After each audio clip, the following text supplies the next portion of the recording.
Good morning, everyone.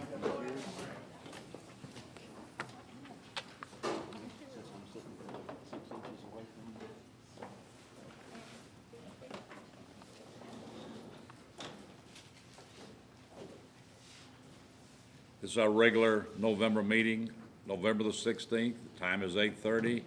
We're meeting at the Agricultural Extension Center, Auditorium 300 at North Parkway in good old Jackson, Tennessee. Thank you for being here. We'll all rise. Commissioner Wall. Thank you, Mr. Chairman. We have, today, I've asked our Deputy Director, Deputy Mayor, and Director of Human Resources, Tony White, to lead us in our prayer and pledge this morning. Let's pray. Our Heavenly Father, we pause a minute and slow down to recognize and know that you are God. Thank you so much, God, for the day you've given us, the beauty outside, the air that we breathe. Thank you, God, for allowing us to be part of this county government, to lead the citizens of Madison County and actually beyond. And I pray that you're with us today in the decisions that are made. I pray that you're with us in the words that are spoken. And I pray, God, that we are with you through eternity. These things I pray in Christ's name. Amen. Amen. I pledge allegiance to the flag of the United States of America and to the republic for which it stands, one nation, under God, indivisible, with liberty and justice for all. Thank you.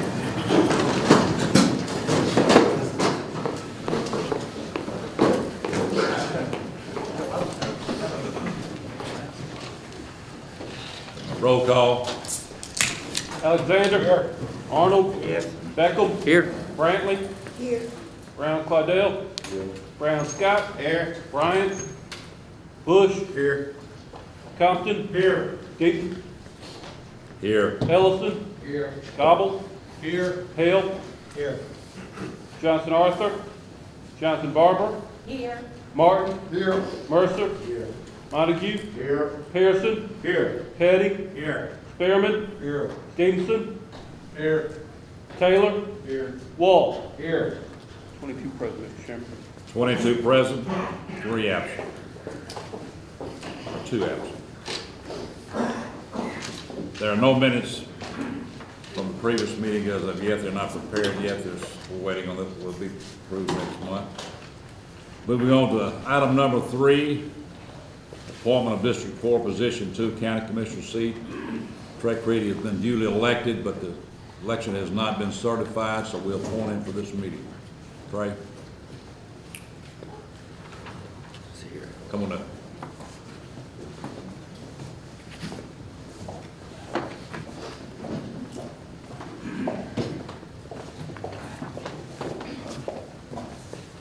You go up here, sir. Okay. Right. You want to put your right hand on there, raise your right hand, on your left hand, raise your right hand, repeat after me. Thank you. I, Trey Cleek, I, Trey Cleek, duly appointed County Commissioner duly appointed County Commissioner of Madison County, Tennessee, of Madison County, Tennessee, do hereby solemnly swear do hereby solemnly swear that I will perform with fidelity that I will perform with fidelity the duties of the office the duties of the office to which I have been appointed, to which I have been appointed, to which I am about to assume. to which I am about to assume. I do solemnly swear I do solemnly swear to support the Constitution of the State of Tennessee to support the Constitution of the State of Tennessee and of the United States of America, and of the United States of America, and to faithfully perform and to faithfully perform the duties of the office the duties of the office of County Commissioner of Madison County, Tennessee. of County Commissioner of Madison County, Tennessee. Congratulations, sir. Thank you.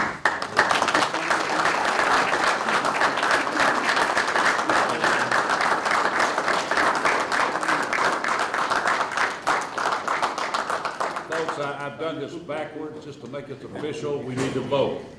All in favor say aye. Aye. Any opposed? None. Now you can clap.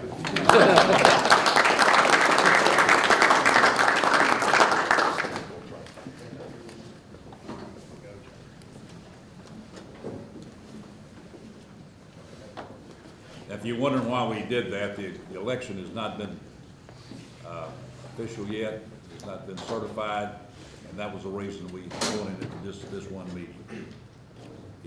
He's duly elected, and when it's soon, next month, it will be certified. So Trey, you'll have to be sworn in one more time. Item number 4, presentation from the county mayor.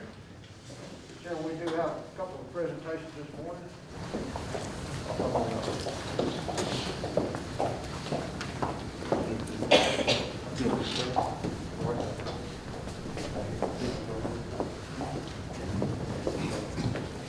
Kenny is going to kind of let y'all know what we're doing here. So each year, the Volunteer Tennessee Program, which is the Governor's Commission on Volunteerism and Service, awards 2 participants, an adult and a youth, to be recognized in each county across the state of Tennessee for their service and volunteerism. And the mayor is going to present some proclamations for some individuals that have went above and beyond for our community, and I'll let him recognize them. Okay. First, we have Dr. Allison Shipp. We'll read this proclamation. Whereas Dr. Allison Shipp is originally from Auburn, Alabama, and now calls Madison County home, along with her children Van and Parker. Whereas Dr. Shipp obtained her doctorate degree from Auburn University. Whereas after the pandemic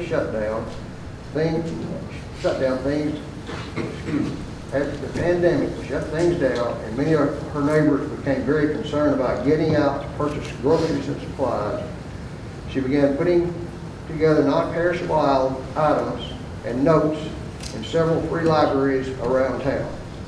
Whereas Dr. Shipp applied for and received a Starling grant for Giving Tuesday. The proceeds were used to construct, paint, and install several blessing boxes in our community.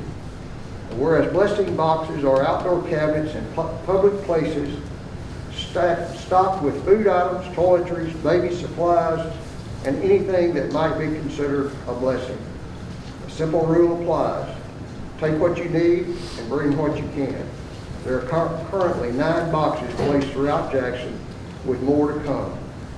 Whereas Dr. Shipp is a well-respected and dedicated member of our community and is the epitome of a true Tennessee volunteer. Now therefore I, Jimmy Harris, Mayor of Madison County, Tennessee, do hereby proclaim Monday, November 16, 2020 as Dr. Allison Shipp Day, and urge all our citizens to express our gratitude to Dr. Shipp for her hard work and dedication in serving the needs of the people of Madison County.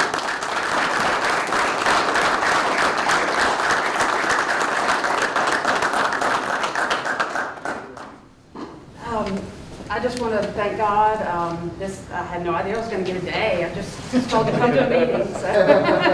But no, I appreciate this. Again, 5% of this has been me, 95% has been the community, and then my nudge from above, as I call it. I just want to thank Jeff and Kane for work, kind of doing this behind the scenes and then letting me know, hey, by the way, you're getting this award. So I appreciate that. Thank you. We have another to present. He can't be here because he's in school, but his mother is here.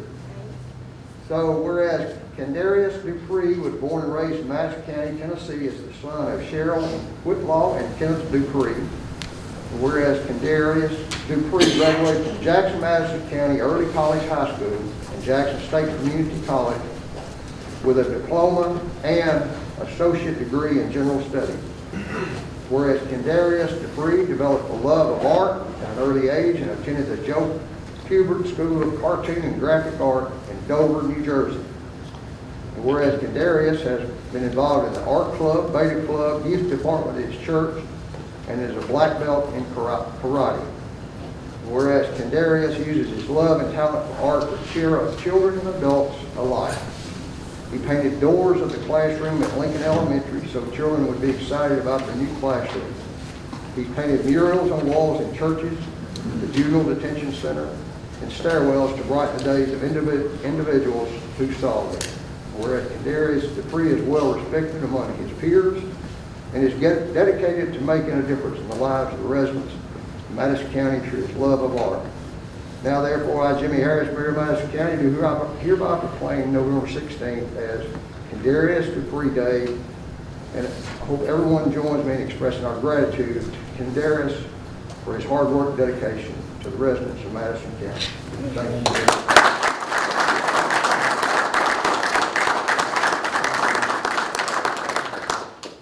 Just on behalf of my son, I would like to say thank you. He has been inspired by the most or the least that you would expect, and he takes his talent to bless other people.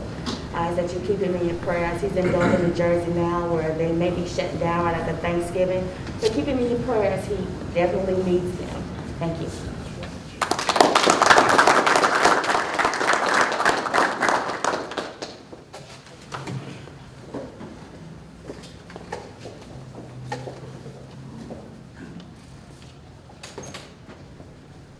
That's all, Mr. Chairman. Item number 11, presentation from Ms. Blankenship.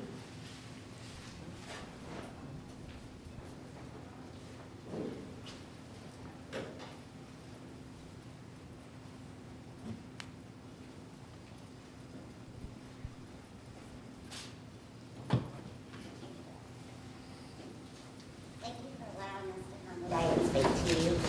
We live in Beach Bluff, Tennessee, and we understand. Ma'am, I don't believe anybody can hear you. I'm sorry.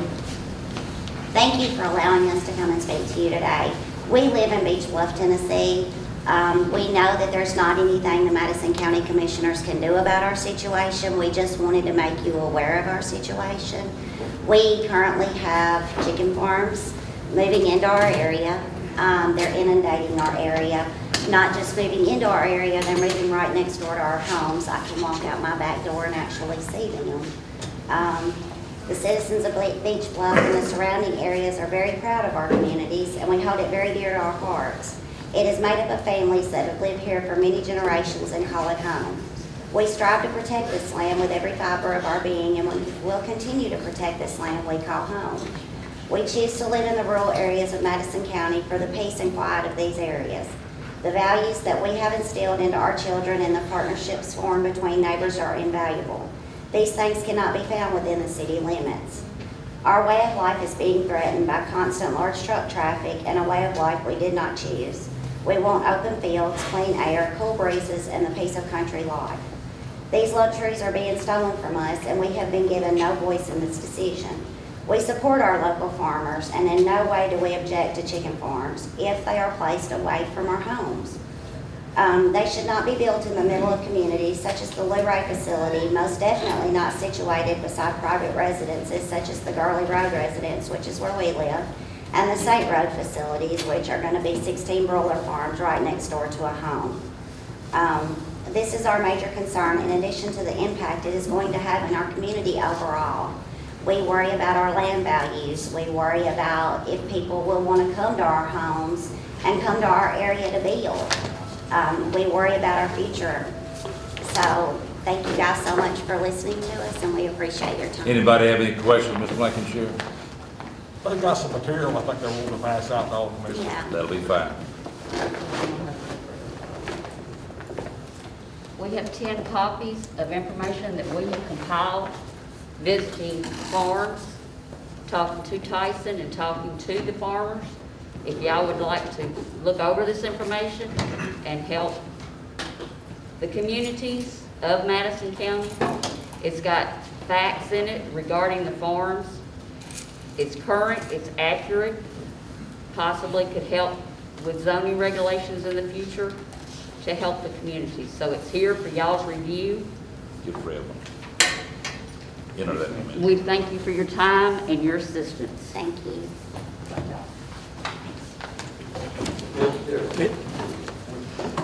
Commissioner Brown? Was a zoning hearing on this land, we know, before this happened? Well, we could have got this kind of input before now. Commissioner Morone? Attorney Morone? To my knowledge, I don't know that there's any zoning hearing. There wouldn't ordinarily be a zoning hearing before this. Your zoning regulations don't generally govern the erection of buildings or structures such as chicken farms. They're considered agricultural, and you already have areas that are zoned for agricultural use, so there wouldn't be a specific zoning hearing per se. Okay. My point was that if it's going to be an industry versus just agriculture, then from a business standpoint, wouldn't that put that in a different category? Well, Because what I I understand don't about know that that's exact. I can't speak with first-hand knowledge, but my understanding, that's not exactly what's happening. I don't think, someone that's got other knowledge can correct me, I don't think Tyson per se is coming in here and operating as Tyson. I think they are contracting with private individuals to operate chicken farms on their private farms. So, Commissioner Arnold? Well, she mentioned this is the Beach Bluff community, but it's not just Beach Bluff community. I believe down in the Mercer, I believe there's been a West Tennessee. permit down there. And there'll be other areas where they can get a permit, there'll be, so if there's anything we can do, we need to be aware of that. Any other comments? Oh, I'm sorry, Ms. Johnson, I didn't see you standing back there. Oh, I just wanted to say that this has been going on now for about 8 or 10 months. And when it first began, we checked it out, a friend of mine, and at one time, and I'm wondering who removed it, but at one time, the environmentalists in Jackson had to check those barns and farms twice a year, make sure that they were clean and everything up to order. Now, that has been taken out from those environmentalists. They're not allowed to. And I just wonder if that started, I know it didn't start locally because I've been on this board for 14 years and I don't remember us ever talking about the chicken farms. So anyway, did it start at the state level? Who took those requirements off is what I would like to know. Is it from the federal level, state level?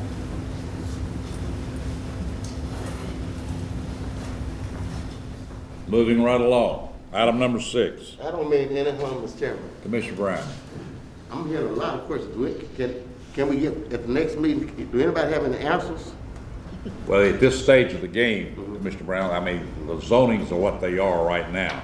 I don't think you can dictate what you're gonna put on a farm. It could be a hog farm, it could be a Okay, chicken yes, farm. that problem. That's the way I understand it. Okay, what I'm saying is that if there are no standards, be it environmental or whatever being violated, why are there not? I know what it did in town. We used to raise chicken. Environmental and breeding stuff, a lot of things happen to people who stay there. And I'm wondering why health is not a concern in the middle of this big expansion of industry. well, I can't speak to what state regulators do, which is what I think Ms. Johnson is asking. Sorry. But I can tell you, the county has zoning authority.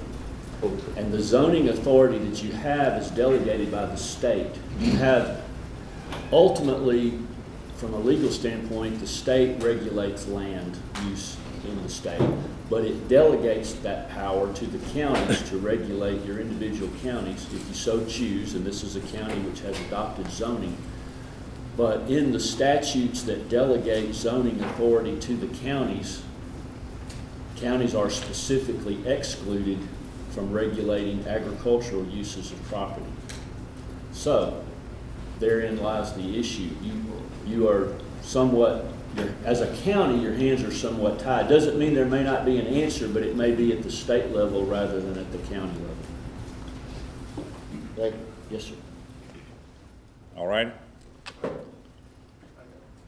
Yes, sir. There's surrounding counties that have stopped it, and they did it on a local level. I mean, everybody talks about, well, when it becomes a health problem, then we can do something. But if the Board of Health will go out and get air samples, soil samples, and water samples now, then when if they do open up, you go back and check it every month, make them pay for the test. And if they fail the test, they have to stop and clean it up, or they keep going. And from what I gather, Gibson County made a deal with Tyson. They'll put their plant in there, but they can't have chicken barns in Gibson County. Well, it's good to have the factory there, isn't it, but no chicken barns. So there's got to be a reason.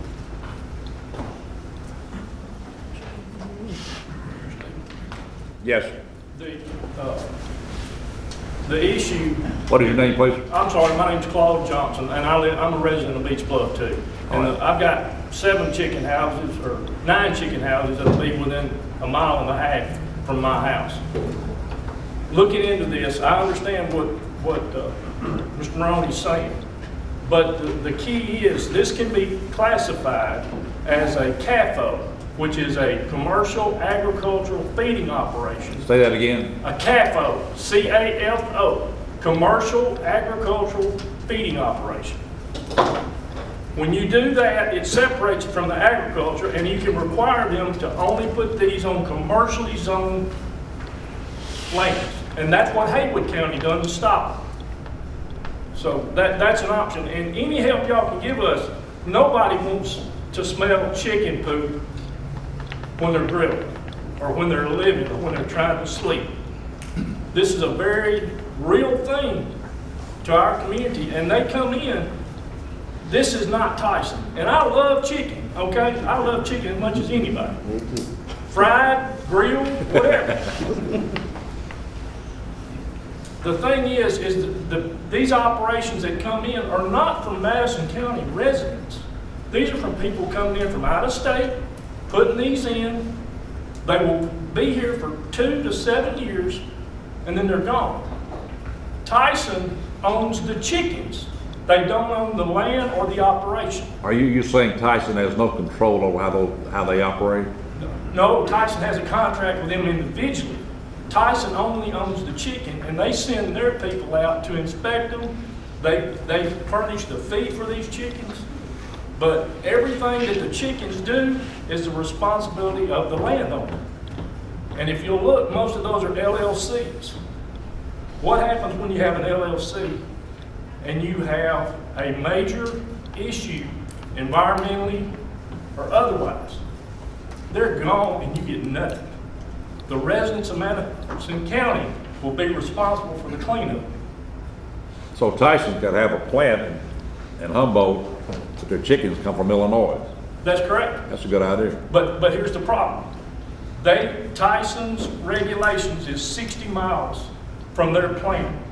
They're going to put in 300 to 600 houses within a 60-mile range. Madison County is one of them. If we don't stop it now, there'll be chicken barns coming near your area. If you want some information, don't take my word for it. Go on Tyson.com and look at how to be a grower. There's a bunch of videos, and you'll see when they show you this operation, it's really great, but it's in the middle of a field that's 10,000 acres. Thank you. Yes, sir. Thank you. And I'll be glad to talk to anybody if they want to talk about it. What was your name one more time? Claude Johnson. You got that, Claude Johnson? Just for the purpose of sharing information, and I understand the concern, and people are asking me questions about this, and my answers come from the law. That's the only answers I can give. The Attorney General has opined that these CAFOs are considered agricultural use, of which the counties are restricted from regulating. So therein lies the rub. So it's a genuine dilemma for sure. I think ultimately it's going to require a change in state law to ultimately be able to provide the relief. I think the county is going to be limited in what it's able to do, not necessarily what it wants to do. But it's going to probably require some change in state law to enable you to regulate it, or hopefully the state will take greater steps to regulate it themselves. But that's where the legal standard is, setting aside the moral issue or the larger question, but that's kind of where we are. And there are, to Mr. Eddie's point, I think there are some other counties that have, for lack of a better word, sparred with this industry. Some of what they have done, and I've investigated some of what they have done. Some of what they've done, in my opinion, is probably in the area of trying to create some obstacles that may or may not legally hold up. But they're trying to create some obstacles. For example, regulating not the use of the land, but regulating road usage.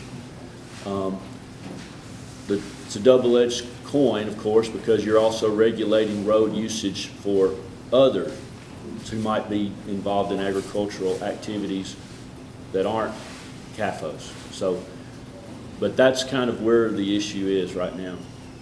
But definitely state intervention would provide relief for all parties. It would provide for relief for these citizens, and it would provide perhaps some ability for you as a county to step in. Up to this point, state relief has not been forthcoming. Well, and, you know, I understand that too, but, you know, the state repealed the laws in 2017 regarding agriculture. And so dealing with this situation, I'm sure it's not going to be easy. Okay, I'm not saying it's easy fix, that it's just a swipe of a pen. But the question that I ask each one of you to consider is, do you want a chicken house next to your house? And if you do, then I know where you can buy some property. Okay? What can you do about it? You can take a stand and you can try to do something. If you don't, if you just throw it to the state, that doesn't help anybody in Madison County. I understand it. It's real easy. Let the state do it. I've called the EPA, I've called everybody. And then everybody pushes it off on everybody else. Well, this affects people and residents of Madison County. You do what you need to do to protect the people of Madison County. If nothing else, you can stop it for a while.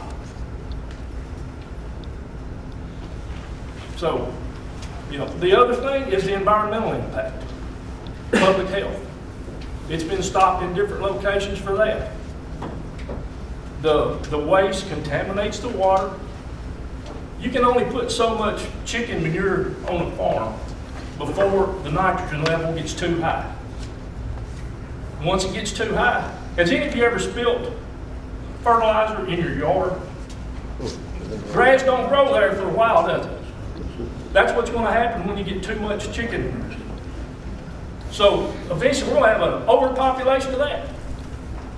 Mr. Johnson, is any regulations that regulates the amount of chickens you can have on any particular? And see, that's the thing that we can do. If you say you can't have chickens over 1,000, you can do that. It can be regulated. So you say regulate the amount of chickens on an acre then? The quantity. You know, I've got neighbors that live next to me that has chickens, and I listen to roosters and chickens every day, but I don't smell them. I live in the city, and then behind my business, they got a rooster I hear them every morning. They jump alarm clock. You know, that's what we have to do. We've got to be creative. We can't just pass the buck. Okay, we need to be creative. This involves everybody. If they're not near you now, they're coming. Because they got to put 600 houses somewhere, and not in Gibson County. So, my last contribution, Mr. Chairman. Yes, sir. If state regulations lack love or state commissioners, have you contacted our state representatives so that they're responsible for assuring? okay, I have personally not called our state representative yet, simply because I believe in following the chain of command. I believe that it should come to our county commission first for you to act, and we'll support you. We'll do whatever we can. We have faith in our county commission. We're not trying to throw rocks or anything. We just need your help. Ms. Harper. Going back to what you did, Steve about investigating. Are there any obstacles at all that we can do, even though they may not be completely legal? If there are obstacles,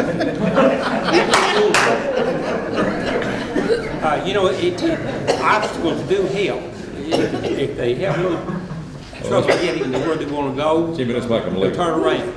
So if there are any obstacles that we can put there, either through our zoning, highway department, or whatever, that's something we really need to do. Mr. Johnson, you brought up some great points. We appreciate your input. We will contact our state representative and we will pursue this. Well, we appreciate anything. And look, anybody wants to come and look at them, I'll personally carry you and show you where they're at. I mean, I think one of the most important things that can happen is that we get this stopped before the chickens get in there. Because once you get the chickens in the barn, it's hard to get them out. So, I appreciate it. Yes. Thank y'all very much. Thank you for your time. Go ahead. Just to respond to Mr. Arnold, there may be some, and there are some things to look at. I know, for example, just to give you an example, I think one obstacle type regulation, separate from zoning, was in one of the counties, I believe it was Haywood, they looked at regulating the use of aerated trailers because these chickens have to be in aerated trailers, to be transported. So regulating the use of aerated trucks and trailers on county roads. Obviously, though, that's a one-size-fits-all remedy that can also affect others in agriculture who might also be using aerated trailers. So there are things there you just have to weigh, but those are some of the things that I think have been looked at. It's a very restrictive law. I mean, I didn't write it. I wish it gave us more leeway, but as far as zoning, that's the first measure most people come to is let's look at our zoning.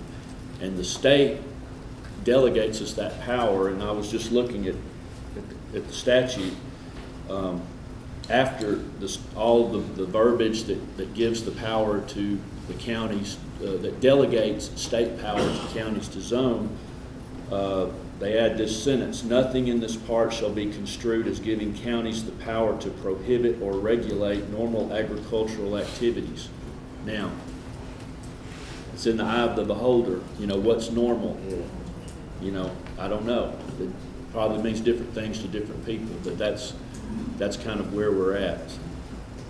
But we certainly can look at what other counties have done from an obstacle standpoint. Thank you. Barbara, go ahead, Ms. Johnson. I see you.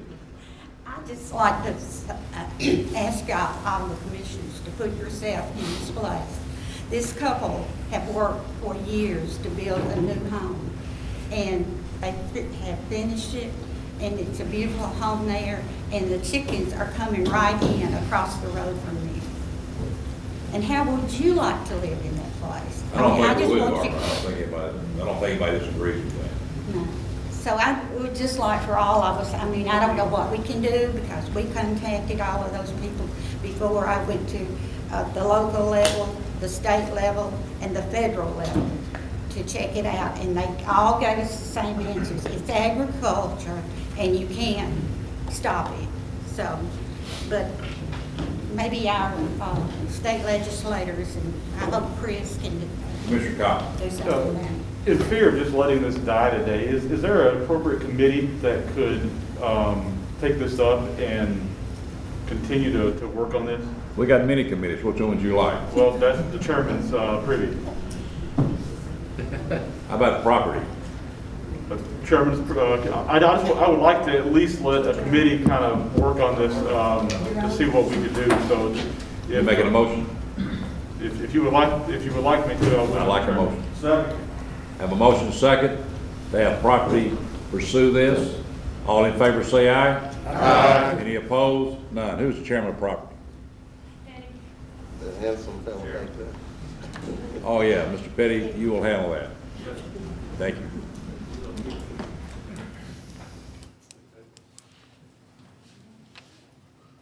We ready?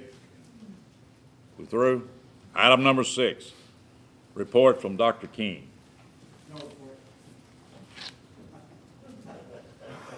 No word is good word, right? Item number 7, report from Karen Bell, our financial director. I'll be short and brief. First thing I want to show you is we did complete the refunding this last month. So I want to show you the current debt service schedule, where that we stand at $74.5 million in principal total debt on behalf of the county after the refunding is $91.3 million. We did save over $600,000 in interest, which will amount to about $65,000–$70,000 a year, paying it off at the same term that we were at. This brings our our balances and our debt and our fund balance. If you pull that up. All right, on our general fund balance, we have $10.2 million at this time if amendments are approved today, and in our capital fund balance, which is something that the capital committee discussed on Thursday at their meeting, we have a current balance of $1.6 million. So just want to make you guys aware of that. You also should have received the finance director's report that showed right now we're tracking about 5% above where we were last year on sales tax. Have no explanation, but it's good news for us. Keep happening. Keep doing it. Anybody have any questions on this bill? Did y'all notice when we quit talking about chickens, everybody left? Item number 8, report from county officials, standing and special committees, any old business, action thereof by this board. Commissioner Compton.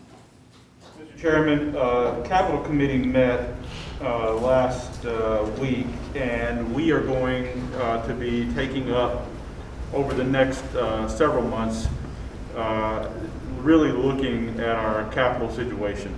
We met and Commissioner Stevenson came and kind of really gave us an overview of where we are capital-wise. And we knew where we were without awarding capital this last year. We have a mounting capital situation that's not going to go away with us kicking the can down the road. Ms. Bell sent out a request to all department heads to kind of reprioritize a 3-year capital plan. And we got those back and we reviewed those for the next 3 FYs. And right now, if you look at our county capital, you look at ed capital, and then you look at some early estimates that we still don't know in the furnishings of JCM and Madison, we have a capital request of about $15 million right now. How much? $15 million. 15 million. And that's just for that's just for the first year. 2 schools? That's 2 schools. That's normal ed capital, that with buses and everything else that are in priority projects, and it's our just normal capital projects that have been requested. So we have a capital issue that we've got to tackle because it's going to keep mounting if we don't tackle these now. Do you have any numbers on furnishing the jail? We do not have that in there yet. Sheriff did tell us that it looks like that may not be as much as what we initially thought, but that's another piece that we're waiting to get. That's what we're looking at right now. So what we have decided to do in Capital Committee is we're setting, as Ms. Bell just said, at a fund balance of about $1.6 million currently in capital. So Commissioner Beckham brought up to our attention that we're either going to spend the money now or later. So there are some projects that we could fund now and go ahead and try to get some things done. So Ms. Bell sent out another request to departments to try to get one project that's a top priority for each department. And we're going to try to get those back in after Thanksgiving. We're going to re-meet in December, and the committee's going to try to narrow down and try to get the top priorities to bring back to this body in December and try to get some capital projects done this FY. So we're going to look at those top priorities, see what can be funded and completed in this FY to use some of that $1.6 million that is setting in fund balance get some of those projects done now for the departments that had no capital done or allocated in the last year's budget, and see what we can get done this year. We'll bring those back to the body for approval, hopefully in the December meeting, and then that will help budget. We're working very closely with the budget committee to see what we can get done.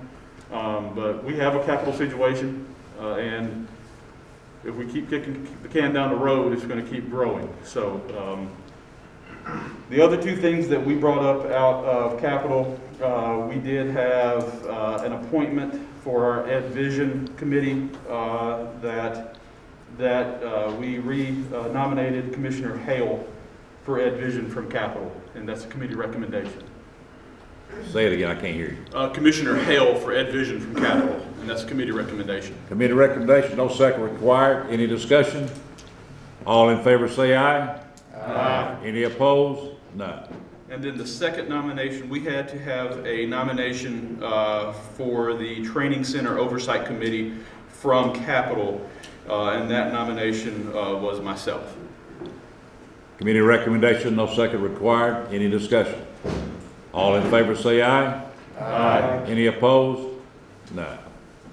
That's it, Mr. Chairman. Let me ask one question to Dr. King. Dr. King, did we have any roofing situations we hadn't dealt with that are still coming up with all schools? We should be okay. They're all in good shape. That's good news. Okay. Thank you.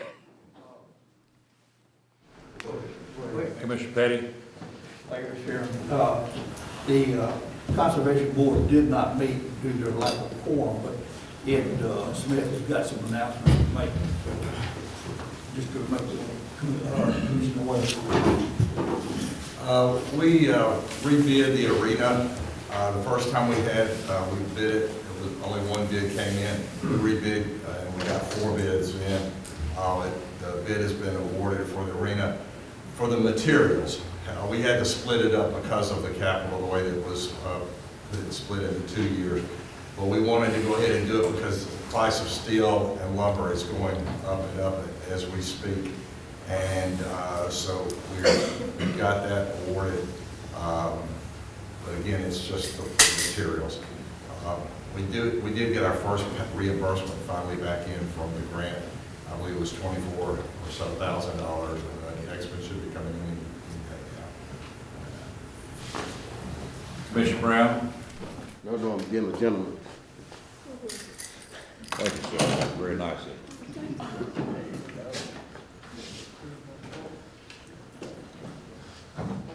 Anybody have any questions for Mr. Smith? I guess not. Commissioner Stevens.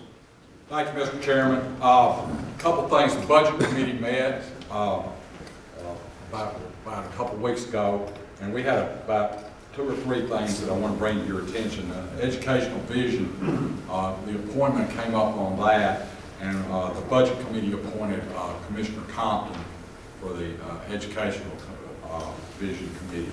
Also on the Training Oversight Committee. Need to vote on that? Yes, sir. We need to vote. Committee recommendation, no second required. Any discussion? All in favor say aye. Aye. Any opposed? None. Thank you, Mr. Chairman. We're also going to need a vote on this also. On the Training Oversight Committee, I was appointed by the committee to be on that committee, so I need a vote on that also. That will be which committee? Training Committee? Yes. Oversight? Training Oversight. Training Center. Committee recommendation, no second required. Any discussion? All in favor say aye. Aye. Any opposed? None. We also met on the Budget Committee, and a couple things that just want to bring to your attention, and Commissioner Compton brought these, but just want to make you aware of this as we're facing these capital challenges.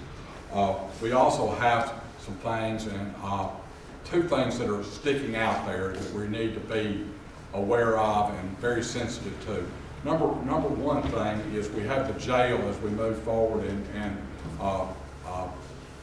the sheriff and Tom Rutter have come up, and we're needing to make sure that we have the money necessary allocated. I believe we've talked about the Community Partnership Committee re-meeting, so we'll have a dollar number on that as we move forward. And Tom, correct me if I'm wrong, We're gonna Say, be Mayor, planning has that on been scheduled? opening. Has that committee been scheduled? Spring of 2022, is that correct? I think the spring of 2022, so we're gonna be needing to buy like mattresses and things like that. We're gonna, just to make you aware of that, that's a cost factor. Also, the community partnership, we're needing to address the amount of money that we have for the existing jail on what we need for capital projects on that. That's sticking out there too. We don't have a good number on that. The other thing that we're talking about concerns the schools, and I've talked to the superintendent about this in Ray, Washington. We don't have a good number yet on the furniture or the technology that's needed for JCM and Madison. We're needing to get that number so we can figure out, and I've talked to Karen about whether we're going to need to do some type of bank qualified or where we're sort of headed on that, and what we're needing to do. Was the number used 15 million? Well, The total count. Total count. an estimate of 5 in there is used right now, but that's. How much for the school? How much for the 2 schools? 5. So that's sticking out there too.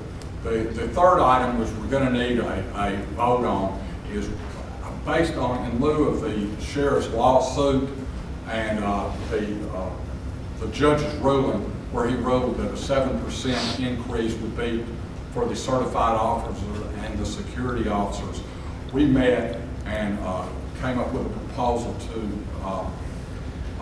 for all full-time employees that are not covered under that. That includes the sheriff also. That would be a 3% increase for this year, starting in the December 11th payroll. And also, we addressed the part-time employees, which would be a 1.5% increase. So that was a committee recommendation. If we have some other changes or anything like that, they need to be brought forward before we vote on Committee recommendation, does everybody understand what he just said? Can you hear him back there? that. Now, let me say one more Let thing. me get it on the floor. Karen, let's No, make sure. You want to vote on that, don't you? Yeah, yes, sir. I just want to say one more Okay. thing though, if you don't mind. I apologize. One of the things I wanted Karen to do is on the 3% that we talked about for the employees for this year, it would be approximately $275,000. Just reaffirm what I said there. 259,000. Do what now? 259. 259, okay, I was over there. 3% for full-time and 1.5% for part-time. Right. correct. That includes the veteran office also, is that correct? That includes everyone. That's 1.5%, yes, sir. May I ask the other question?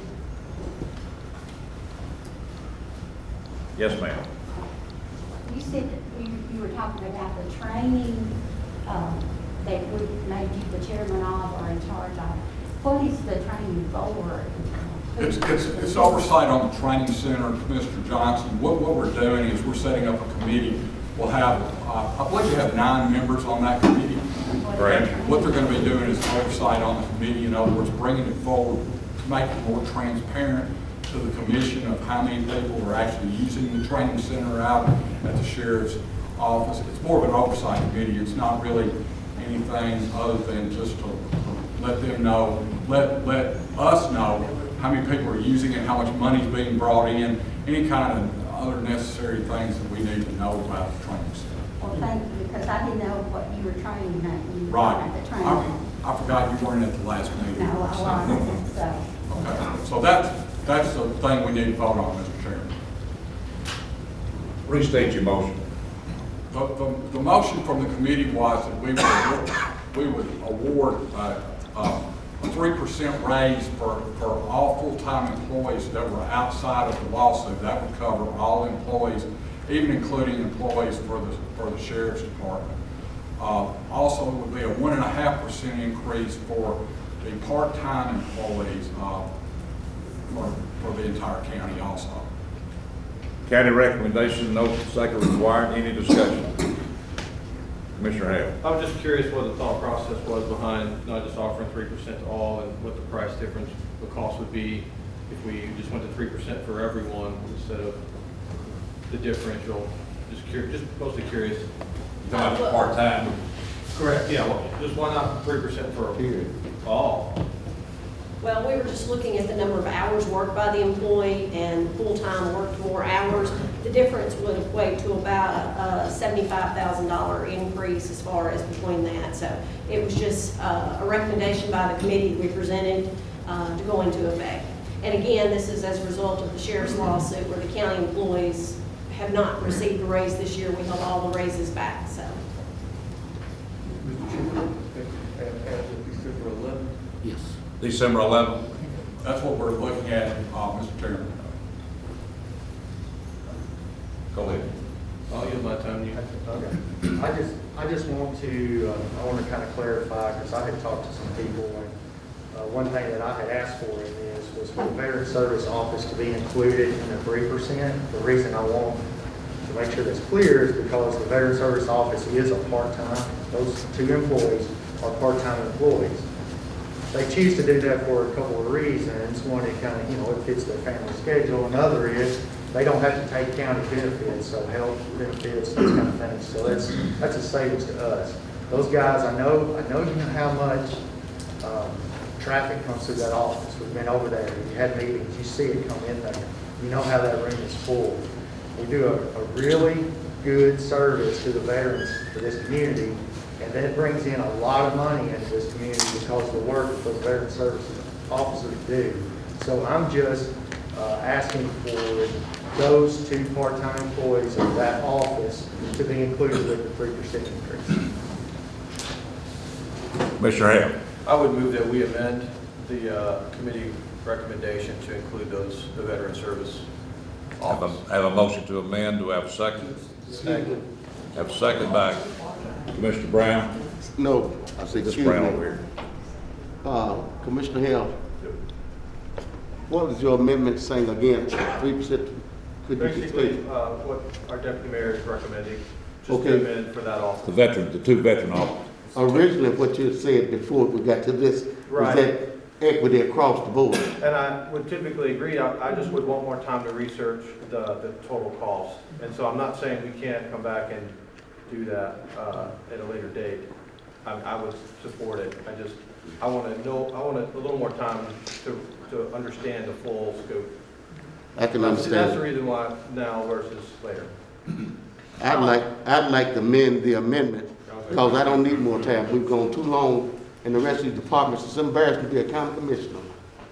And the way we've been paying county employees, I move that we would amend that the 3% will go across the board. Equity needs to be important to this commission when it comes to pay. Have a motion and second to amend the amendment. Okay. Can I move my amendment? I would rather just vote on one amendment if that's it. I mean, Vote on both? can we make it cleaner, Mr. Attorney? He'll withdraw his amendment. Well, you can certainly make it cleaner, but what's on the floor is an amendment To an amendment. to your amendment, which is now To a been motion. seconded. So the first thing you'd have to take up is the amendment to the amendment, and I would ask Commissioner Brown to restate that so that we have it clear. I'll do better than that. If he'll accept it, all you have to do is change your motion to say the 3% will go fair to everybody. Then ma'am I would tell my whole motion. But mine's already on the floor. Okay then, my amendment is that we would equitably raise everybody, all county employees, 3% and make no difference in anybody. Including part-time. Including part-time. Everybody, everybody. Including part-time. Everybody, yes sir, everybody. Well, Whatever the law will allow. okay, the reason I want to make sure it's clear is, because I know the original motion before amendment and then subsequently amended was that you were not dealing with the sheriff employees who are already getting a raise pursuant to the lawsuit. So you're talking about all employees, including part-time employees, excluding the sheriff's employees who received a raise pursuant to the lawsuit. Yes. Is that correct? Excluding, right. Be equal cross, but not double dipping. You're asking to change his amendment to state that? Yes. Okay. And it was seconded, so it now needs to, that amendment as stated needs to be voted on. Can I Just to, yeah. make one point, please? I think that specifically needs to exclude elected officials. Well, Well, we elected automatically officials are not got a raise. employees. Elected officials are not, they're not, well, Staff. they are officials. You could state that if you want to, just to. With the clarity, exception but I think of that's- elected officials. Commissioner Hale? It got confusing, didn't it? Always does. I would love to support that. I think it's a little confusing in how it's worded as far as, is the amendment to the amendment including the sheriff's department? No. It's not. Was that stated? As I understand, No. you're stating excluding the sheriff's employees who received Exactly. raises So pursuant not to the lawsuit. There are some sheriff's department employees who did not receive raises pursuant to the lawsuit. Because we're already following that in a different path. Correct, via the judgment. Okay. Yes, my amendment is only saying, in disregard, in respect of the settlement with the sheriff department, that we will be equitable with other county employees. That's the whole thing this is doing. Okay.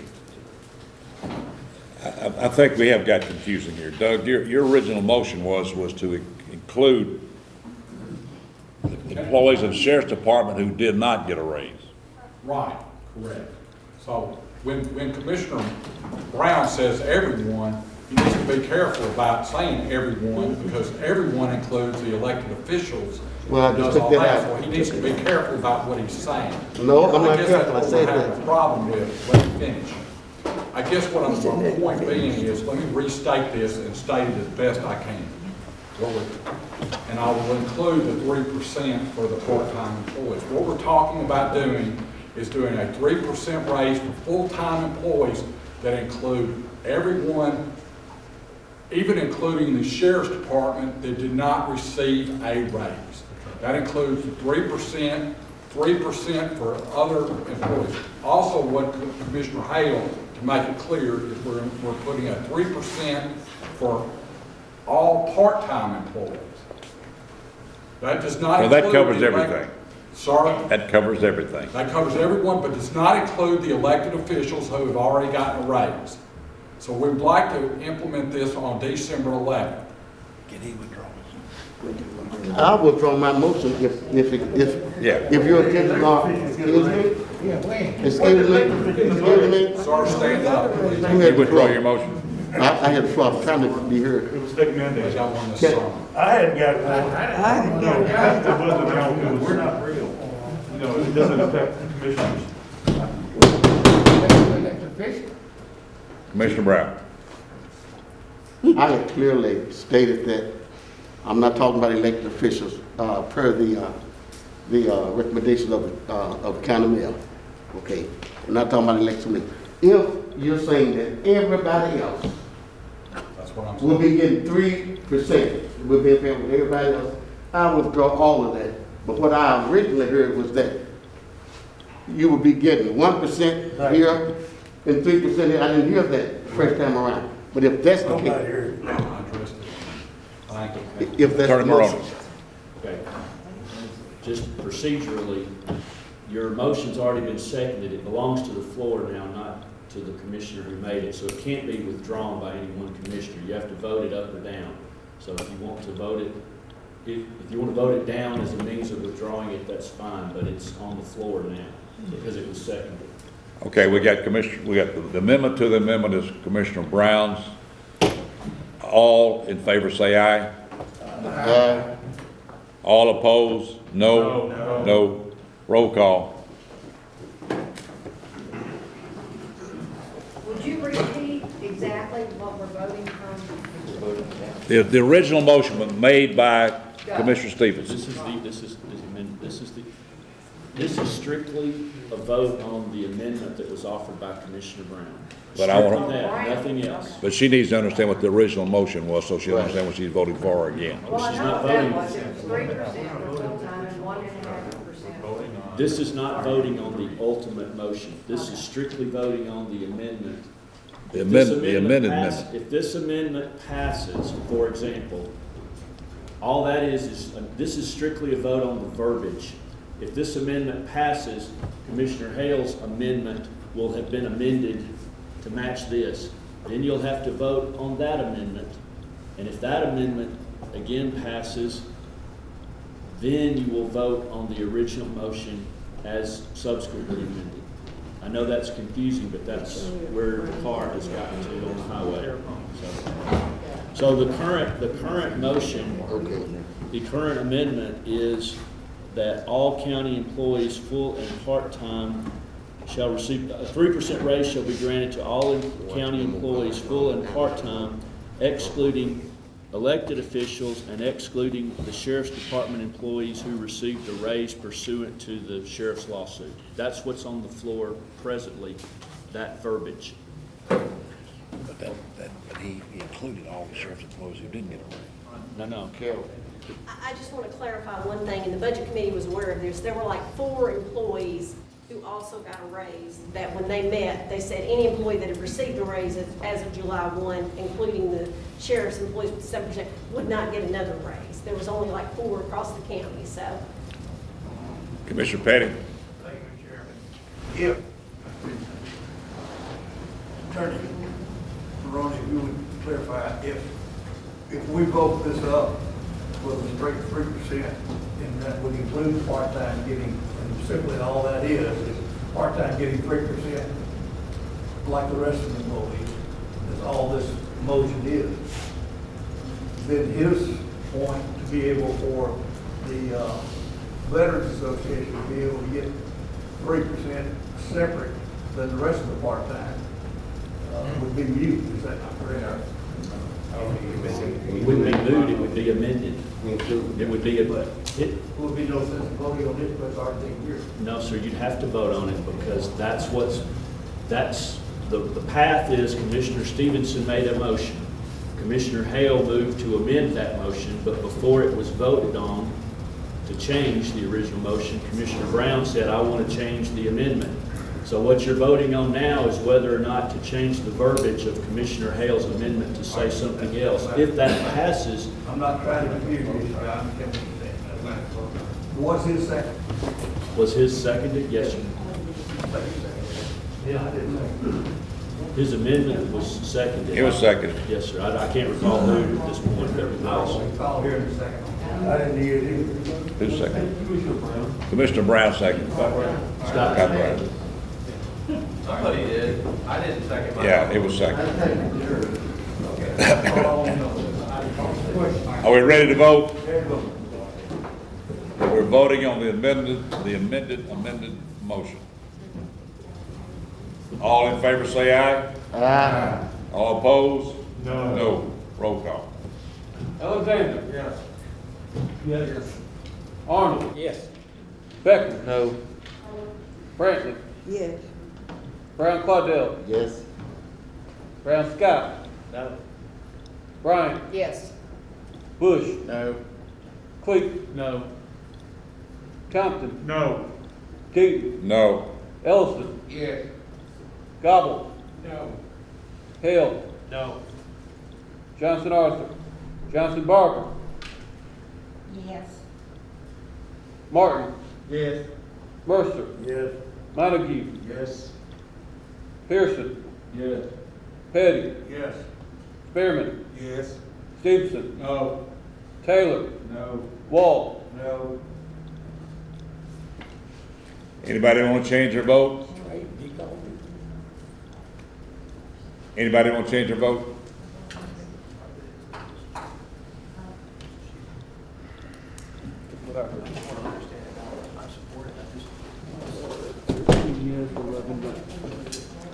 We got 13 yes, 11 no's. So Commissioner Hale's amendment has now been changed to be the exact verbiage that we just voted on.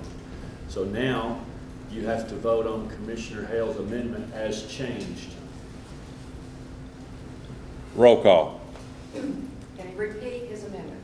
No, No, his no. amendment's gone. His amendment's His amendment gone. was amended to state what Commissioner Brown voted on. Okay. So I know it's essentially revoting the same language, but that's where you are. Roll call. Alexander. Yes. Arnold. Yes. Beckham. No. Brantley. Yes. Brown Claudel. Yes. Brown Scott. No. Bryant. Yes. Bush. No. Cleet. No. Compton. No. Deaton. No. Ellison. Yes. Gobble. No. Hill. No. Johnson Arthur. Johnson Barber. Yes. Martin. Yes. Mercer. Yes. Montague. Yes. Pearson. Yes. Petty. Yes. Spearman. Yes. Stevenson. No. Taylor. No. Wall. No.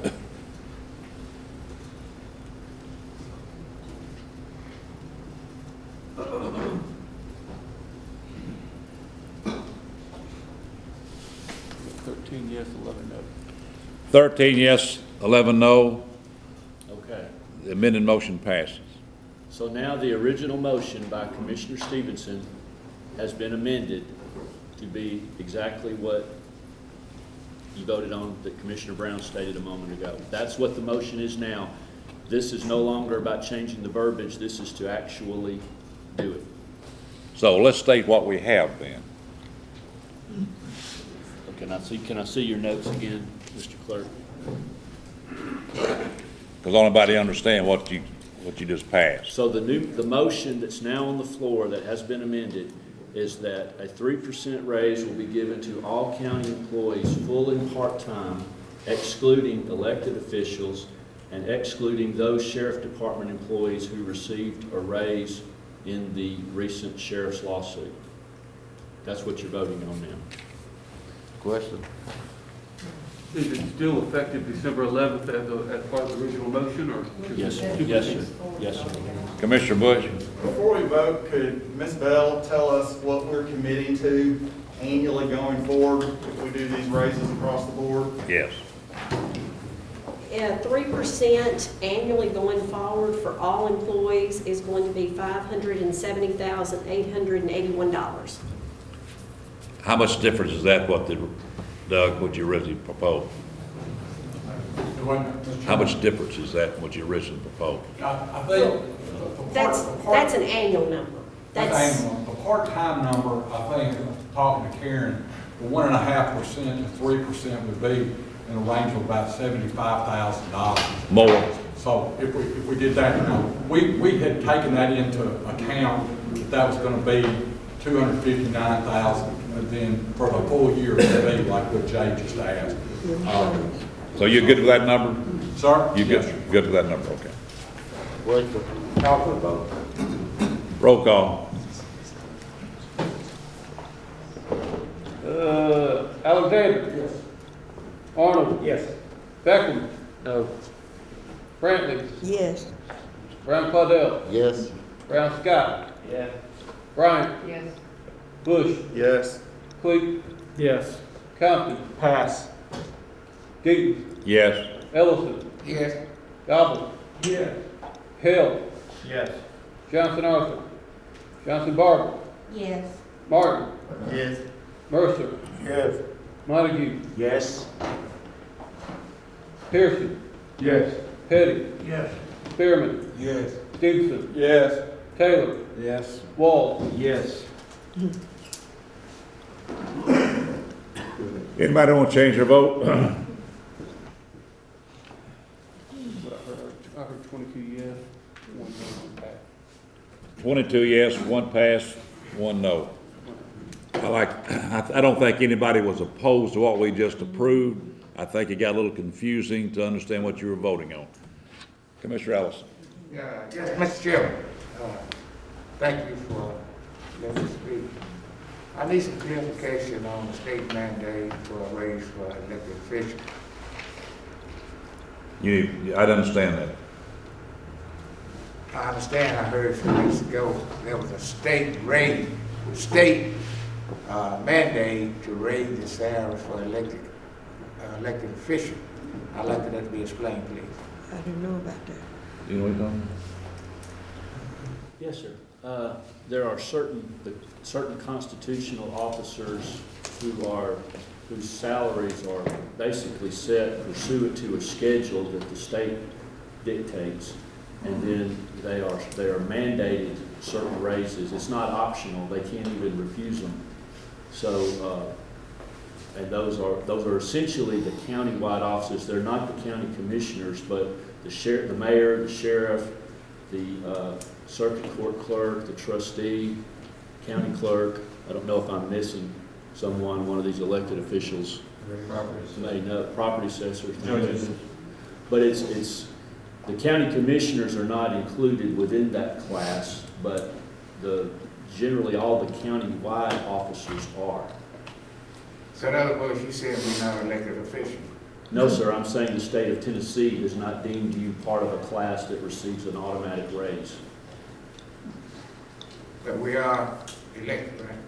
You are, but the statute specifies which offices receive the automatic raise, and the county commissioners are not one of the listed offices. Moving right along. Yes, sir, Mr. Pierce. Mr. Chairman, if we're still on item number... We are. Number 8. Yes, sir. The Excess Resale Property Committee met on November the 12th, and we took up the following offers. We had an offer from Richard and Lois Nichols for 555 East Baltimore Street in the amount of $1,017, and this was a committee recommendation. Committee recommendation, no second required. Any discussion? All in favor say aye. Aye. Any opposed? None.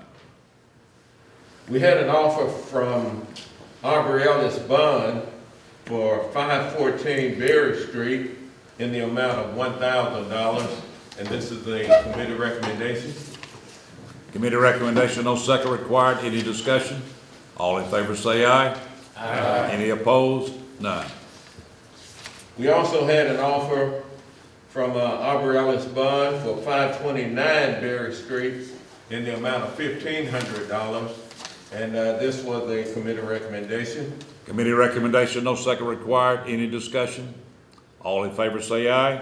Aye. Any opposed? None.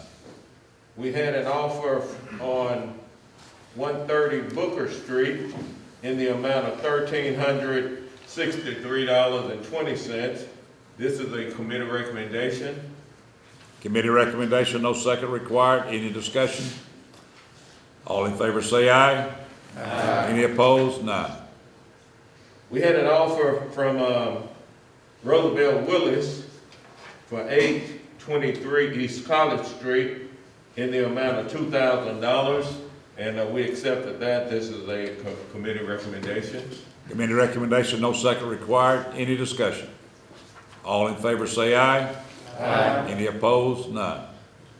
We have an offer from Jerica's Boyd for 50 Stone Creek Drive in the amount of $11,539.65. We accepted that. Committee recommendation. Committee recommendation, no second required. Any discussion? All in favor say aye. Aye. Any opposed? None. And we had an offer from Marshall Brooks for 440 Lexington Avenue in the amount of $4,000. We accepted that. This is a committee recommendation. Committee recommendation, no second required. All in favor say aye. Aye. Any opposed? None. And I believe that's all we have. Thank you, sir. Any more committee reports? Mr. Chairman? Yes, sir. Financial Management Committee met this morning and appointed Joey Hale to the West Tennessee Training Center Oversight Committee, and that was a committee recommendation. Committee recommendation, no second required. Any discussion? All in favor say aye. Aye. Any opposed? None. Also, when we set this committee up, we voted on the number of people. We voted on representatives from certain offices, but Attorney Maroney says we need to vote on these specific people. From the Sheriff's Department will be Sheriff Mayer. From the Fire Department will be Chief Turner. From EMA will be Jason Moore. From the Mayor's Office will be myself. So we would ask that you vote on those four as representatives. You say the chamber? Oh, I'm sorry, chamber, I'm sorry. Yes, chamber, Roy Nutter. Is that all 9? Yeah, that's 5 in addition to the 4 commissioners we just had. Okay. Commissioner Hay. I would move that we appoint those four. Second. Have motion second. Any discussion? All in favor say aye. Aye. Any opposed? None. Any other committee reports?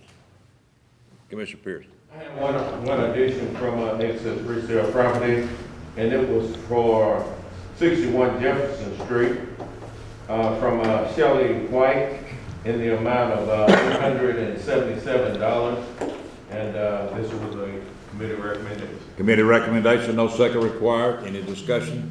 All in favor say aye. Aye. Any opposed? None. Any more reports?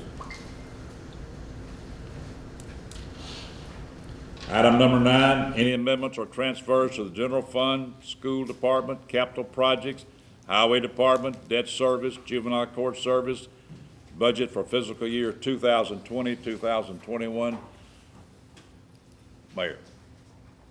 Okay, Commissioner Johnson called me and he was concerned about coming to this meeting as they asked me to present these amendments. Also, one other note, and that is our lawyers will be here in a few minutes, and after this meeting, after we get through with our business, they want to have an attorney-client privilege meeting, so I just want to let y'all know they'll be here shortly.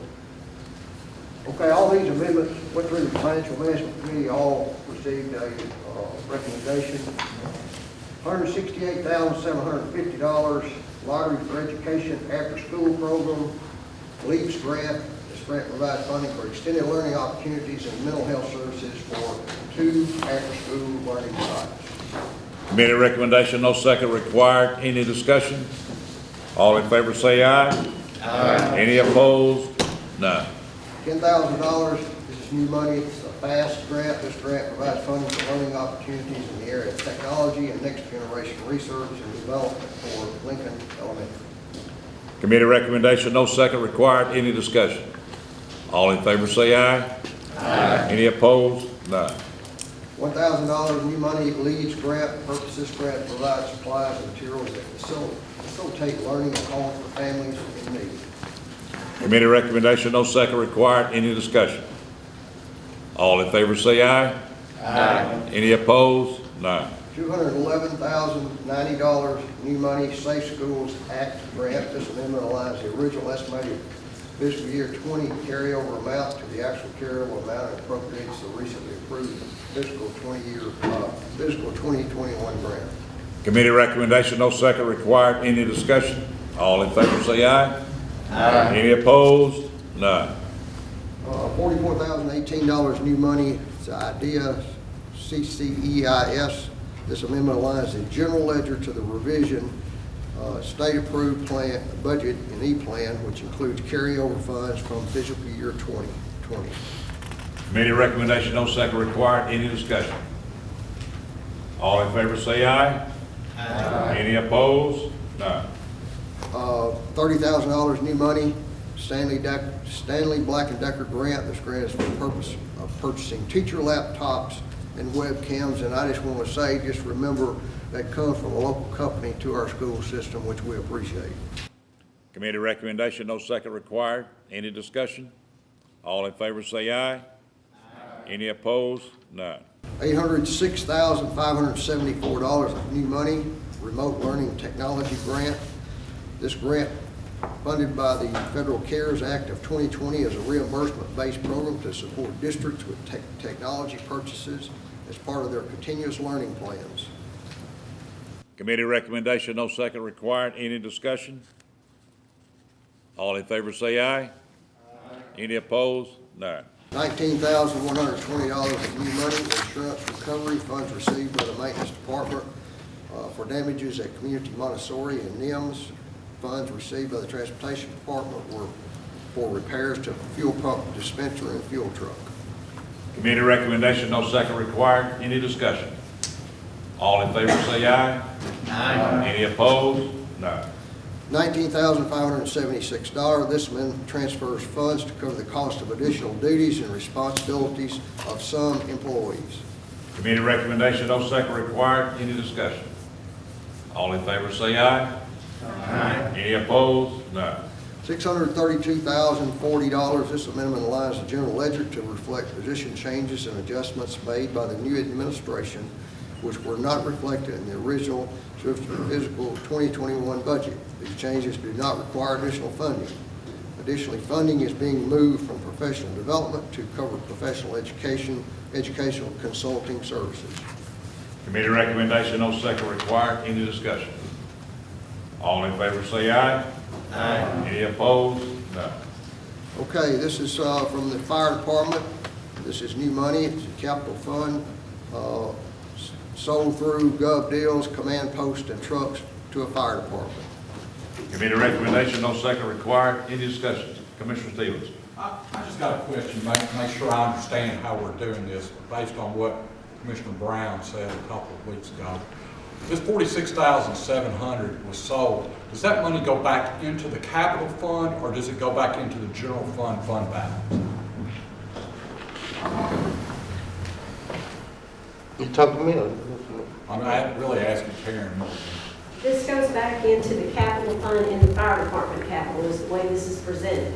So what we're doing, so I want to make this real clear. So what we're doing is when we're buying things out of capital, if it's like in this case, it's insurance recovery, it goes back into capital. It's not going into general fund. If it came out of general fund, it's going back into general fund. I just want to make sure we're clear. Good point. Sheriff's Department, $6,389. May we vote? Oh, yeah, okay, sorry. Committee recommendation, no second required. All in favor say aye. Aye. Any opposed? No. Sheriff's Department, $6,389.62, new money. Record SRO ball game overtime reimbursement and towing reimbursement. Committee recommendation, no second required. Any discussion? All in favor say aye. Aye. Any opposed? None. Circuit Court, $15,000, general fund, budgeting for use of computer equipment.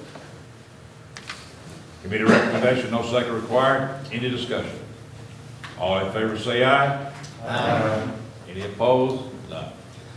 Okay, other transfers, juvenile court services, $25,680, converting vacant clerical position to detention staff. Committee recommendation, no second required. Commissioner Hale. I just wanted to applaud Ms. Jones for her creativity in solving a problem within her budget. She's moving this money to think outside the box on how to solve a problem that she has in high turnover with nights and weekend workers within juvenile court services. I know that's, if you've not ever been detained as a juvenile or been in that system, you know it's a very valuable resource that we have to provide to at-risk youth. And so I'm thankful for her work to work inside her budget to solve this problem. She came to Personnel Committee, and this is the solution that we came up with. So I just wanted to say thank you. Committee recommendation, no second required. All in favor say aye. Aye. Any opposed? None. Thank you. Assessor property, $6,750, transfer funds from other salaries and wages to educational incentive. Committee recommendation, no second required. Any discussion? All in favor say aye. Aye. Any opposed? None. Finance Department, $168,100, debt service, budget debt issuance charge for refunding issued. Committee recommendation, no second required. Any discussion? All in favor say aye. Aye. Any opposed? None. Sharon, I do have a question on this next one. Does this new amendment we have take the place of number 6? No, two separate. One is his fees and one are our fees. Okay. This is for fund balance, miscellaneous general government, $150,000 legal fees for mayor versus Madison County. Committee recommendation, no second required. Any discussion? Commissioner Cox. And the next one that the mayor's talking about may answer this question, but with this 150, do we know how much more we've got coming total, Ms. Bell? This amendment is for the fees that have been incurred by Madison County on behalf of our representation, which right now approaches about $270,000. The amendment that the mayor will be presenting in a few minutes will be for the sheriff's fees, which will come from fees generated from the sheriff. And that amendment is a little over $300,000. Well, this 150 is the all-wheel local. The 150 will take care of the remainder of it. As I said, about the 260, 280 is over the 2 years that we've incurred those legal expenses. Commissioner Arnold? We've already appropriated, what, 500,000, is that correct? For? The sheriff's, the legal fees. I don't think. Is that correct? Now, this will bring the amendment up to, in that line item, $265,000 for this fiscal year. Okay. Now, that's on our line. Right. Yeah. So your question was, did we appropriate 500,000 at the beginning? Well, we did earlier. Not, I don't think we appropriated, we knew that we were coming in the right carry. I think we just anticipated we were going to spend $400,000 to $500,000. Okay. I think that's what it was. It's 100, did we vote, we hadn't voted on this. Okay. We didn't vote? No. All in favor say aye. Aye. Any opposed? None. Okay, this is finance payout, $17,606.29, general fund, termination payout of Sheriff's Department employees in October. $1,251.18 comes from fund balance of this $17,000. Made a recommendation, no second required. Any discussion? All in favor say aye. Aye. Any opposed? None. Mr. Chairman, we do have two amendments that. that's correct. I'm sorry? Two to bring them forward, yes, sir. Yeah. These did not go through the Finance and Management Committee, so I assume we'll have to suspend the rules to consider. Commissioner Compton? Make a motion, we suspend the rules to consider these amendments. Have a second from Commissioner Hale. All in favor say aye. Aye. Any opposed? None. First one is from EMA. Total amount is $40,000, and it is to set up disaster relief budget for COVID-19 expenses. I need a motion and a second on this. Have a motion by Commissioner Mercer. Second. Second by Commissioner Wall. Any discussion? All in favor say aye. Aye. Any opposed? None. The next amendment is for $304,060.47, and this is the legal fees for the sheriff for the lawsuit. Need a motion and a second. Have a motion by Commissioner Mercer. Second by Commissioner Pearson. Any discussion?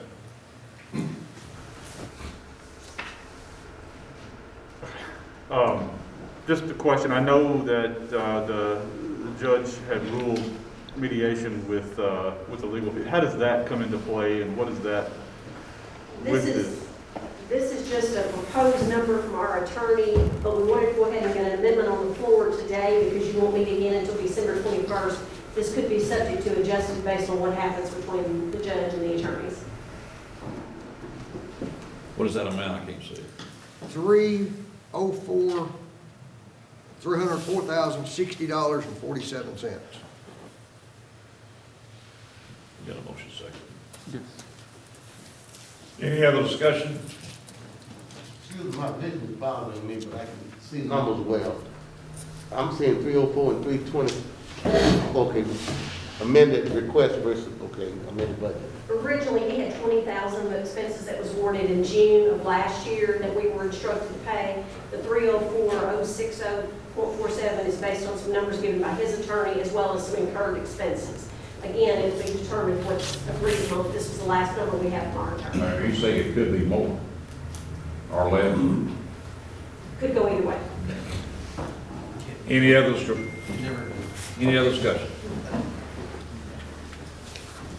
All in favor say aye. Aye. Any opposed? And that's all the amendments, Mr. Chairman. That's everything.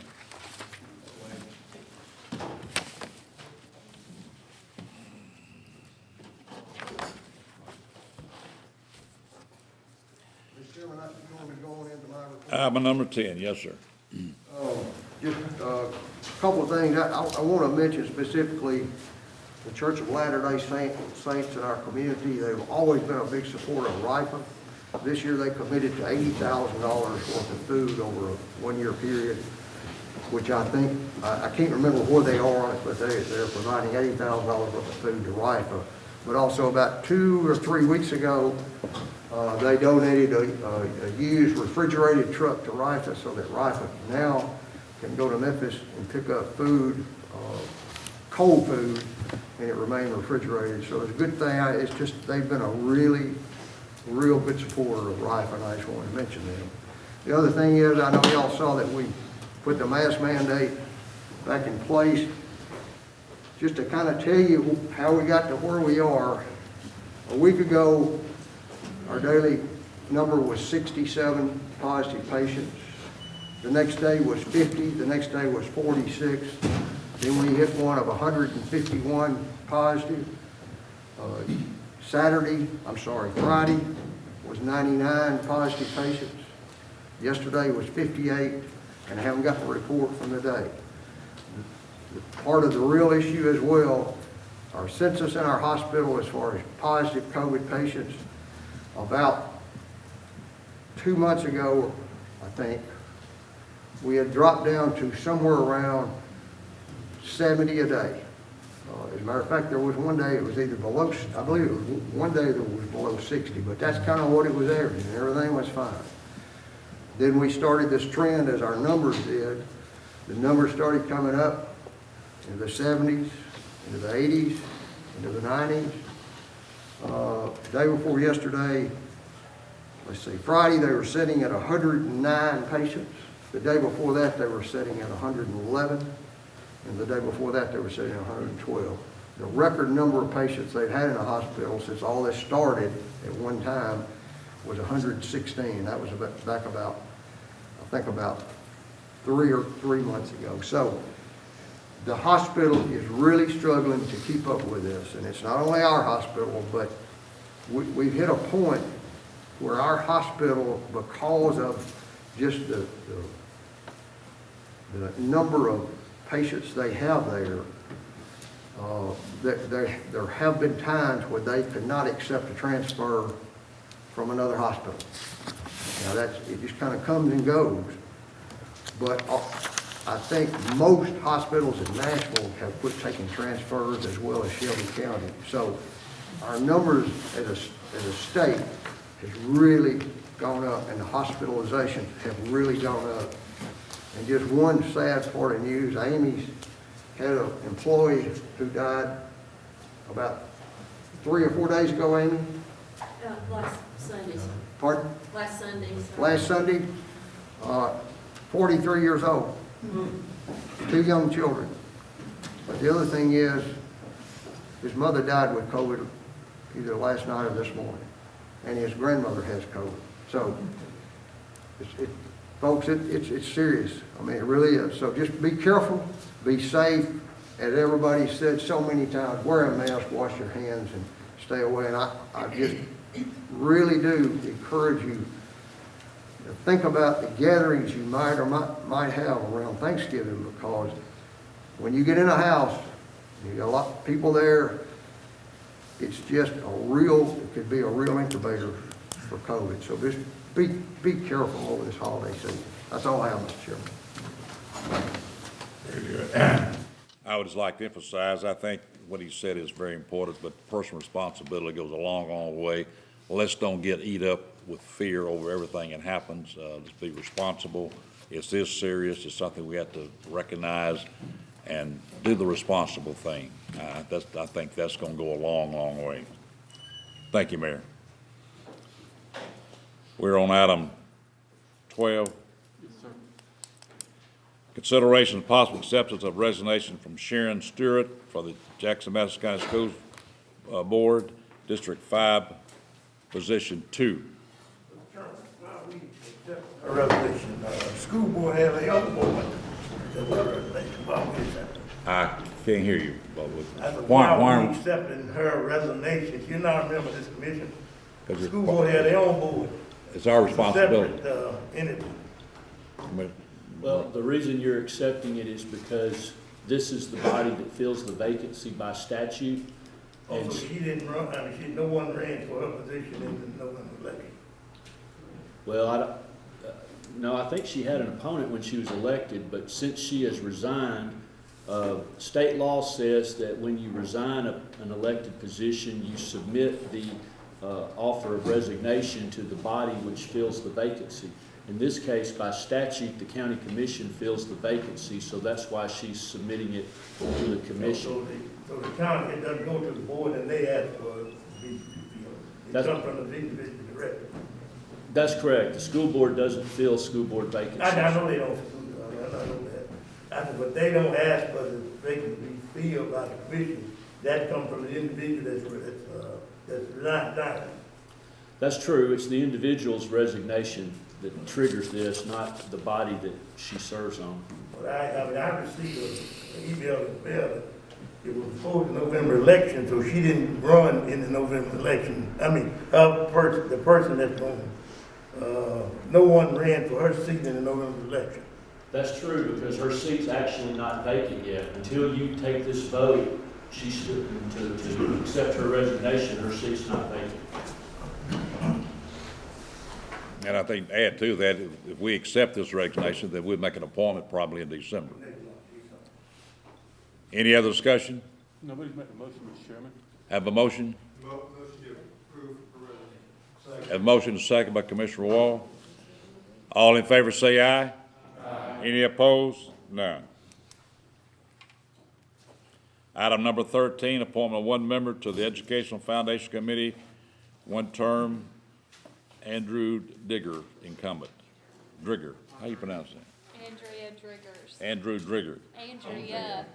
Huh? Andrea. Andrea, okay. Driggers. You don't understand, don't you, Mr. Haley? Any discussion? All in favor say aye. Had a motion by Commissioner Hale. Who seconded that? Wall second. All in favor say aye. Any opposed? None. Andrea. Item number 14, appointment of 4 members to the Excess and Resale Property Committee by this body, one-year term, James Pearson, Aaron Ellison, Mr. Beckham, and County Mayor incumbent, one vacant seat. I make a motion that, Have a motion for Mr. Martin. Second by Commissioner Ellison. Any other nominees? I'll make a motion for Trey Cleet to take the vacant seat from the late Mr. Billy Stein. We have a motion for Trey Cleet. Second. Have a second by Commissioner Bush. Any other nominations? Commissioner Hale? Do we want to take up the one first and then the other 3? Because this is reappointments. This is one that came, this is the annual reappointments of all 4, I believe. Yeah, let's take up the Mr. Pearson, Ellison, Beckham, and County Mayor right now, then we'll vote on the vacant seat separately. Say that one more time. We'll take up the incumbents right now. We'll vote on. I would move that the 3 incumbents are reappointed.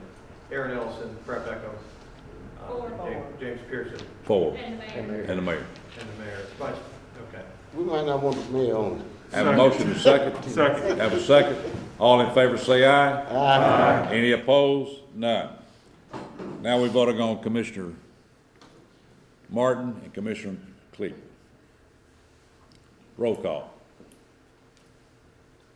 Alexander. Cleet. Arnold. Cleet. Beckham. Cleet. Brantley. Martin. Brian Claudel. Martin? Who done miss? Did I get you, Mr. Beckham? You got me, Cleet. Thank you. Brown Scott. Cleat. Brian. Bush. Cleat. Cleet. Cleat. Compton. Cleat. Deaton. Cleat. Ellison. Martin. Gobble. Cleat. Hill. Cleat. Johnson Arthur. Barbara Johnson. Cleat. Martin. Martin. Mercer. Martin. Montague. Martin. Pearson. Martin. Petty. Cleat. Spearman. Martin. Stevenson. Cleat. Taylor. Cleat. Wall. Cleat.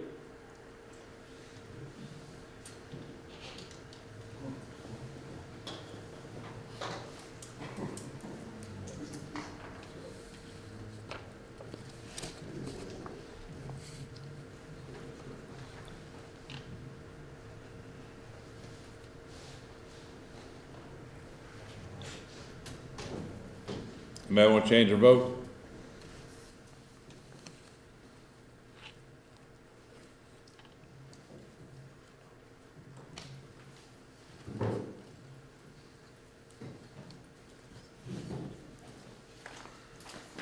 $16 for Cleet, $8 for Martin. 16 for Cleat, 8 for Martin. Mr. Cleat has been nominated to fill that vacancy. Item number 15, appointment of 8 members to the Risk Management Safety Committee by the Insurance Committee. Did we do that? We hadn't met, have we, Luther? That'll go on next month's agenda. 10th of next month, okay. Item number 16, appointment of 3 members to the Sportsplex Tax Revenue Oversight Committee by this body, 1-year term. Larry Lawrence, Gary Deaton, and John Newman, incumbent. Move to reappoint. Have a motion to reappoint. Second by Commissioner Wall. Any discussion? All in favor say aye. Aye. Any opposed? Show me as a pass, Mr. Chairman. 1 pass, Me a pass as well. 2 passes. Who passed over? Mr. Chairman, Yes, sir. I move we take 17, 18, 19 together. Reappointment, Those have already been, they've already been taken care of, I okay? think. 17, 18, 19 have been taken care of. Number 20, appointment of 1 member to the educate. Point of order, I think we missed 18. Well, 18 may not have been. 19 has not been either. Yeah, 18 or 17 had been. 17 has been, right. 18, 19? I missed the financial management meeting. Was that a committee appointment or recommendation or? Okay, so I would move to reappoint Mr. Mercer to that Ed Vision Committee. Have a motion to reappoint Mr. Mercer. Second. Have a second. Who seconded that? Commissioner Petty. Any discussion? All in favor say aye. Aye. Any opposed? None. Number 19. Yes. I move that Jay Bush be reappointed. Have a motion to reappoint. Second. We have a second. Second by Commissioner Beckham. Any discussion? All in favor say aye. Aye. Any opposed? None. Number 20, appoint 1 member to the Educational Business Committee by Capital Committee. Already been handled. Already been done. 21, appointment of the Madison County Coroner's Medical Examiner by this body, 2-year term, Dr. Tony Emerson, incumbent. Mr. Chairman, I'd like to recommend reappointment of Dr. Emerson. Have a motion to reappoint. Second. All right. So moved. And I'll second. Have a motion second to Mr. Hale, second by Commissioner Petty. Any discussion? All in favor say aye. Aye. Any opposed? None.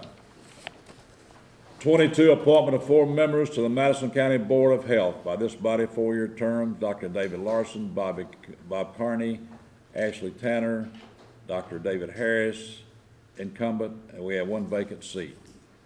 Mr. Chairman, Kim is out of town. Wayne, can you talk with us about this appointment, these appointments on this?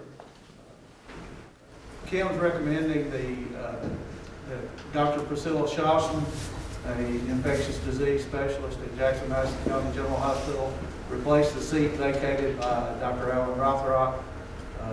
Actually, 4 years ago, he failed to get reappointment for some reason. Did you get that down? Dr. Seals is through the resume and the package. All right, thank you, sir. Right. And she has asked, Kim has asked him to recommend a reappointment of the existing members and Dr. Seals to that vacant position. Make that motion. And I'll say. I have a motion by Commissioner Gobble, second by Commissioner Petty. Any discussion? All in favor say aye. Aye. Any opposed? None. Election of notary publics. So moved. I have a motion and second by Commissioner Brown. All in favor say aye. Aye. Any opposed? None. Item number 24, any and all matters related to or connected with matters set forth in items 1 through 23. Commissioner Wall. I'd just like to just make note and for the minutes and all that, and would like to congratulate Northside High School. This last, actually on October the 30th, I was able to present, along with Ryan Porter was there with me, was able to present the 2020 Madison County Commissioners Cup to Northside High School, who played a very good game, a hard-fought game against the Southside Hawks. So just like to congratulate the Northside Indians on their win of the 2020 Madison County Commissioners Cup. Mr. Pearson. Mr. Chairman, I have one addition to the Excess Resale Property Committee, and that was from EKN Holdings, LLC, for a piece of property located at 215 and 217 Muse Street in the amount of $1,593.19. This was accepted by committee recommendation. Committee recommendation, no second required. All in favor say aye. Aye. Any opposed? None. Before we adjourn, we have to have an attorney-client privilege meeting. Yes, and they're asking for Tony and Karen. Who else? Jeffrey, to stay in? You, Tony, and Karen are named. Okay. So, attorney-client. Before we go into that meeting, I just couldn't help it. I was trying to do some real quick math, which I'm not great at math in general, let alone quick math. But the fees that we just allocated for our attorneys, I believe that those fees were more than the raises we just handed out. And so I really hope that going into next year's budget and the work that the budget committee does along with our directors and other elected officials, that we can really focus on some teamwork to arrive at numbers that make sense for everyone. I really am hoping that this is the last time that we see the infighting that we've seen amongst our ranks. And so with that, So what you're saying is we spent more money on lawyer fees than we did raises almost. So far, this is why I'm not the financial director and why I'm not. We did. Mr. Chairman, I might mention the report Mayor Harris gave the number is 50 for today, the COVID new cases. Okay. I just saw that on the report. All righty, anything else? If not, we'll go into session.